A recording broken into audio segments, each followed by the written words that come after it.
Tyler Jackson of Play Sheet Sports here, and I am joined by Kalum Kiser. I want to say defensive end for Princeton Tigers, but from my understanding, you are moving to a different position this year. You are moving off ball to linebacker. So first off, I want to thank you for joining me.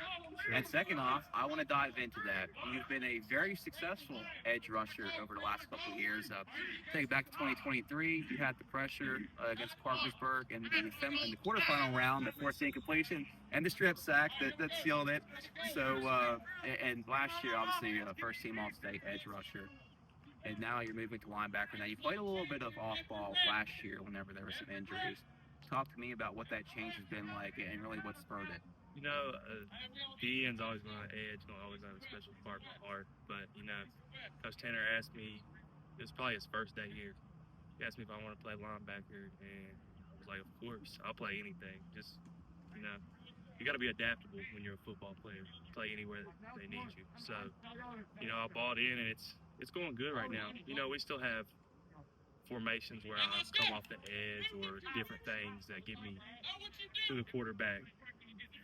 So pretty similar. So what kind of spurred that conversation? Did he explain the reasoning or logic, and is that something that you're willing or able to divulge? He came in with a different defense, and I understood that my part was different now because with Coach Taylor we had an even front. He's got an odd front, so I knew my part was going to change. He asked me to play linebacker. I was like, of course. Yeah, so basically you go from a 4-3 defensive end to a 3-4 outside edge rushing linebacker. Yeah, so that makes a lot of sense. So obviously Nate's based on a lot of offense. You have played against his offenses before, so you know how dynamic they can be. As a defensive player, and for those unfamiliar, his offense is whistle blows within 20 seconds, you're on the ball, getting ready to snap it again. As a defensive player, how has that aided you? Because I feel like that speeds up your process. Like, you have to be a better processor, you have to process more quickly, you don't need as much time, and it really challenges you as a defensive player. For sure. No, tempo is a really important part in a football game. You could slow it down and get people off, or you could speed it up and get people off. Playing them last year, I think they changed the tempo so much that we could never really keep up. And I think that's really what hurt us a lot was the tempo. But no, with me seeing it on this side of the ball now, it kind of helps to see that I got to be looking for the defensive call and calling it in and getting ready right now. So you're going to end up being the Mike then? Yes, sir. All right. Are you looking forward to that? Because were you the Mike? You weren't Mike last year, were you? No, sir. Okay. No, sir. Yeah. So what has that transition been like for you? And again, you've always been a really smart, relentless, high motor defensive player. Opposing coaches, I was at Independence earlier, and I was talking with Coach John Lilly. He was like, "Yeah, Kiser's a dog." So what has that transition been like for you to take more of that on your plate? No, I've always had a big responsibility for our defense. I feel like the whole defense is on me, even when I was at DN. So now that I'm at Mike, it's definitely on me, and that means a little bit more to me than DN did, but I still took all the responsibility. Now, I can't remember if you played much of it your freshman year at Pikeview, but I do remember you're pretty much an edge rusher up until late last season when they moved you off ball to help with injuries. What did you learn from that time at linebacker? They kind of threw me back there, and I had to use my athletic ability to really do what I did, but, I still think it went okay. Right now, I'm learning more, though, and I'm going to be more fundamental than I was just running around tackling people. What do you think has been the steepest learning curve for you in taking on this new position? Reading the guard to back, that's hard for me because at end I could just run Get in. Up, especially that 4-3. Yeah, and all I had to look for was the ball, and now I got to look to a guard and then a running back and then a quarterback and then my zone. So that's been the hardest. But as the season moves on, it's all going to get better. Absolutely. And you're going to take on a little bit more of a role in the offense, too, and that was something they sprinkled you in a little bit more because I know Markel got hurt, so they moved you a little bit more to receiver. Talk to me about what that's been like. Have you enjoyed playing a little bit more on the offensive side of the ball? No, yeah. I've always said that touchdowns really don't matter to me. I know to a lot of people they do. I'd rather come out and have 125 tackles, 10 sacks, and everything. Touchdowns really don't mean anything to me, but any way I can help. But yeah, I do enjoy playing offense. I do.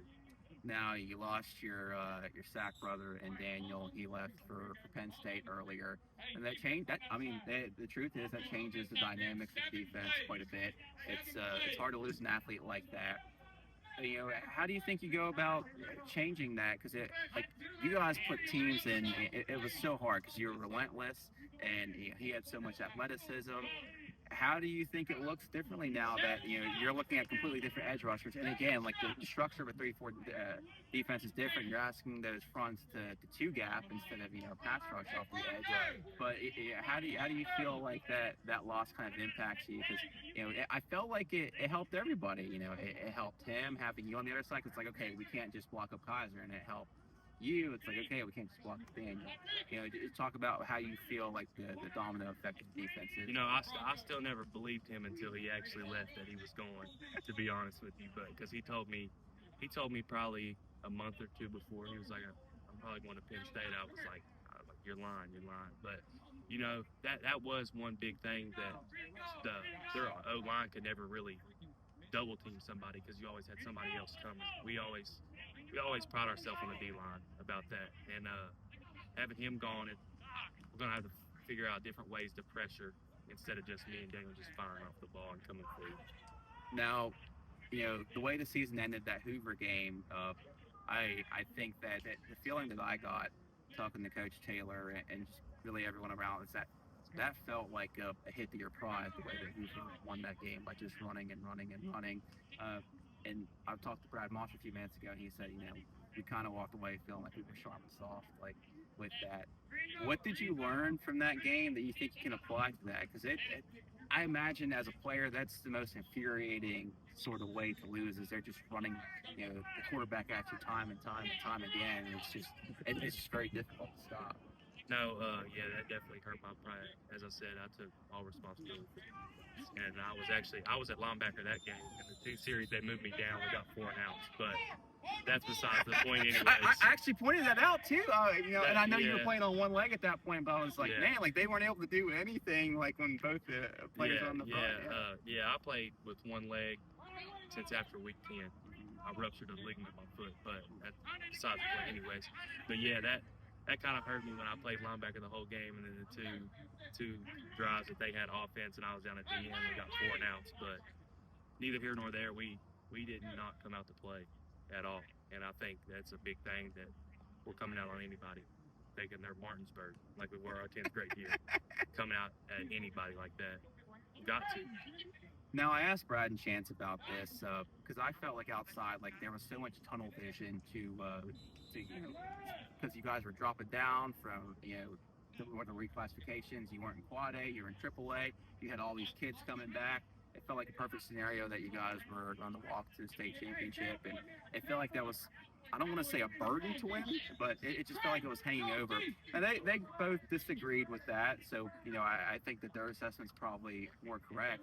And I'm assuming you're probably in that same line of thinking. But how do you go about avoiding that and just trying to enjoy it? Because it's when you have those expectations, they can be crushing and consuming. It's like you're not able to enjoy those 10 or 13 weeks up to it. It's just like it feels like a chore, like to get there. Right. No. Well, first of all, we've all bought into this. Every starter has been through the state championship game that we got blew out, or the heartbreak of the Herbert Hoover game here. So I think, like I said, we're all bought in, and I think we're coming at everybody ready, no matter who they are, or what talent they have, or who they have. I think we're all coming at them with like a mindset of, this is what we're about now. What have you worked on with your game? Because again, like I know we can get into the whole defensive line linebacker thing, but what's the one thing that you felt like you walked away from last year like I feel like I need to be, or I can't be a little bit better at this? I definitely work on my speed. My speed has got a lot better. My footwork is what I've been really working on. Strength's always been there for me, but it's shot up this year, I'd say. Now, do you feel like those returns were there? Because I saw your combine times and numbers and all that. I'm like, man, he tested out extremely well. Like you and Isaiah Conley are two, and obviously like he's more on the line this year, and Landon Riddle's another one too. And I'm like, man, like we got a lot of really good pass rushers in here. So I mean, just were you really pleased with how you performed at that camp? Yeah, I was really pleased with that. Me and my mom always had a bet on my 40 time. She always. What did you, okay, I need to know this bet. Okay, so if I got under a 4.95, then there was a prize for me. She didn't think you could run a 4.9. And then I got a 4.84 at the camp. And so she actually didn't go with me to the camp. She had some other things going on, but I texted her as soon as I got the time, and she was like, "There's no way." So that felt good beating our bet that we had, but Man, that's motivation, man. She thought you no, and I say like a 5 flat like high school that probably would have been a decent time 10 years ago. But kids are just progressing so quickly nowadays, where it's like, damn, like you played with Dom, he had a 4.29, and all these guys, Wyatt had the shuttle times that he had. So kids, I feel like, are just like freak athletes more and more now. Yeah. So who's a player on the defensive side of the ball that you feel like most of us don't know right now, but by the end of the year, I'll be like, damn, he had a really good season. Like, he's a dude. I go Lennon Crane, which is a wheel linebacker. He came from Bluefield, which you know him from Bluefield, but nobody really knows him from Princeton. But him or Landon Dillon. Landon Dillon is going to play a little bit of corner, a little bit of safety, and he's on a smaller end, but he doesn't care to hit anybody. He'll hit Riley Bell, me. He doesn't care. He has no care about anybody he hits. So I'm looking forward to seeing him play this year. Gotcha. Well, Kalum, I appreciate you taking the time to talk with me today, and as always, looking forward to seeing it. You're one of my favorite pass rushers to watch, because obviously you got the athleticism, but I feel like all around we're seeing these guys that just have that motor. They're relentless. They don't quit. Aiden Hutchinson, he might not be the most athletic dude, but he just has that motor. Will Anderson from the Texans. All these guys are great pass rushers, and part of what makes them great is they just don't give up on a play, and you're one of those dudes. So it's always fun to watch that, man. I appreciate you. We still gonna have some film down there. Sounds good, my man. I appreciate it. Appreciate you. Thank you.